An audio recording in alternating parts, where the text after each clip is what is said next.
How's it going, bros? My name is Whisk, and we are continuing the format library ladder grind and, of course, the reviewing. So we are left with three matches. This one, NZXer.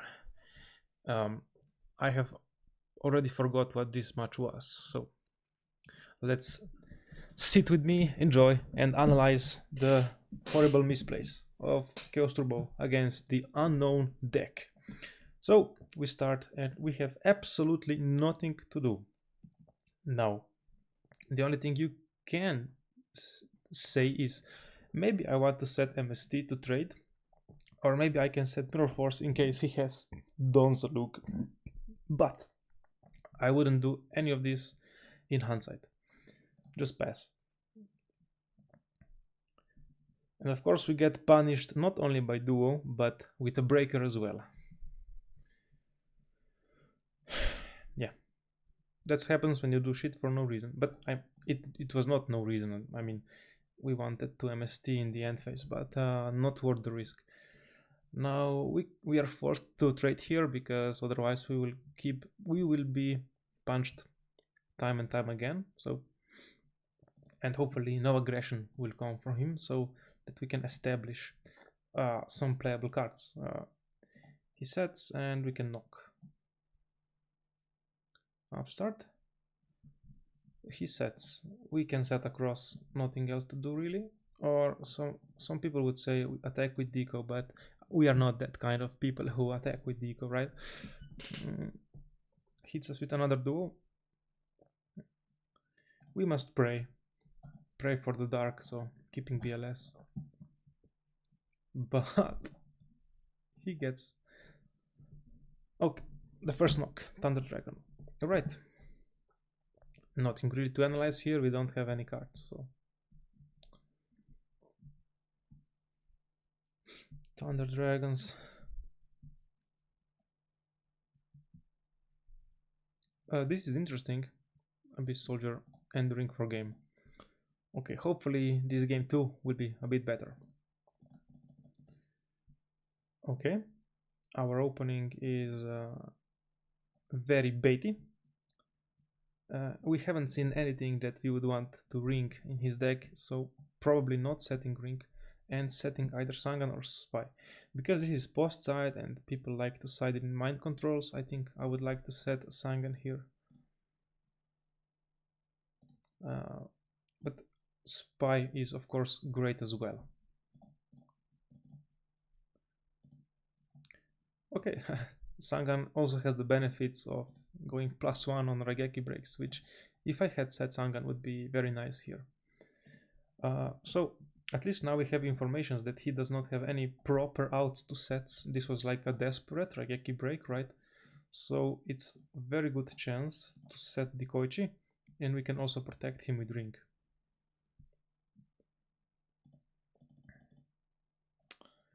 Traditionally, you would want to nobleman before you deco. This is just purely a misplay.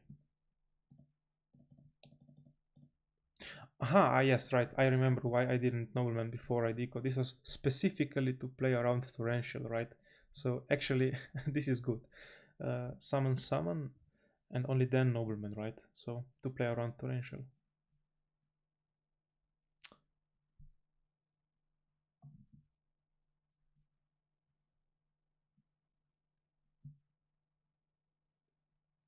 He does not have an out for a deco, but he has a new back row, which we must assume is torrential. So that's why we probably won't do another Tsuku loop in this turn. It was not torrential, it was ring. So now we can set Sangan, because setting Knight Assailant is really not good. He has Serpent. The set could be Serpent.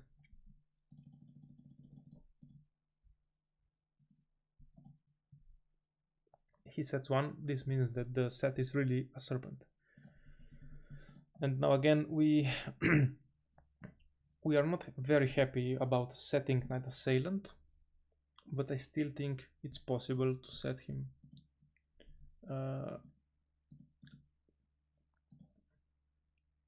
But not really. His set is probably a Magician of Fate or a Spy, and then our Assailant will go -1 here.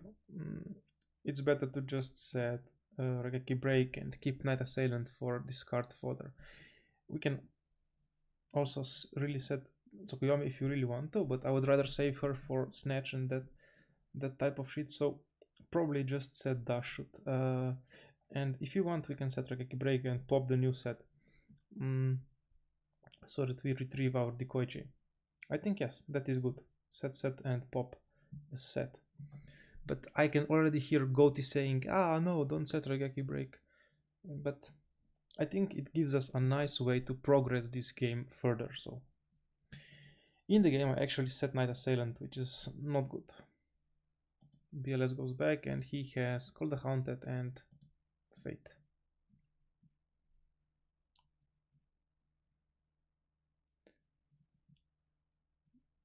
No, Silent dies, but at least we kill the defense spy. Not so bad.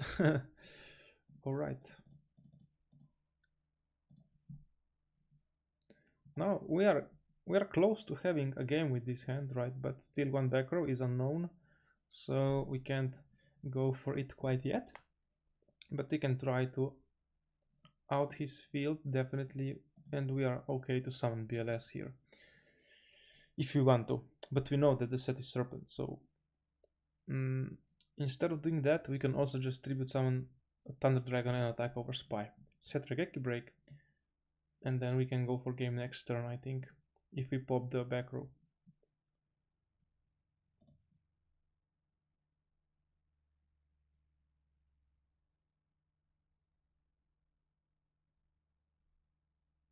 Okay, decide to go very conservative route, not setting Regeki Break.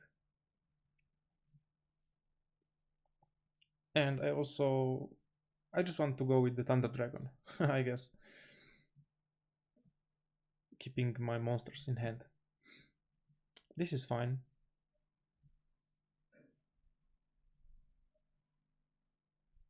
Now it's time to go for game.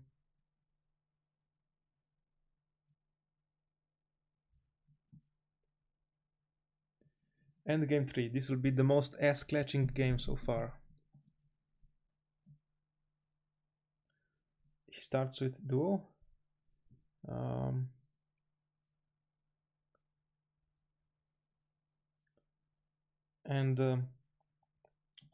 just using mind control here. No brain cells, just mind control. And this exchange ends up being quite beneficial for him. He discards the mock and he has 2 revivals in his deck. Jesus Christ. Also a deco that will pressure us. So we could think about suiciding Deco here. It's actually very decent. If we set Deco, we are at such a risk of getting run over or noblement. So probably in this turn, it's actually okay to summon Deco and attack. Because yes, if this happens, now we are in a bad spot.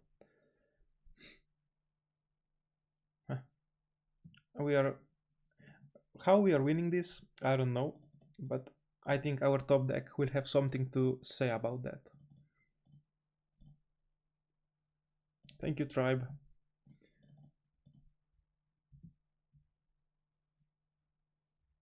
This would have been so much better, right, if our Deco was in the graveyard from suiciding.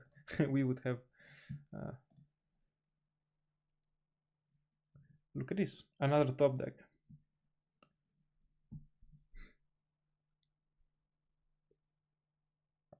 It's just top decking game at this point. I top deck better than he does.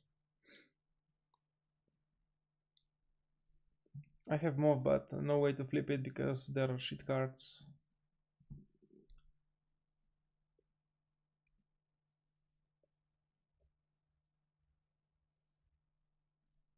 Setting Mirror Force is not necessary, I think, and we had a Spy. I mean, this is just winning.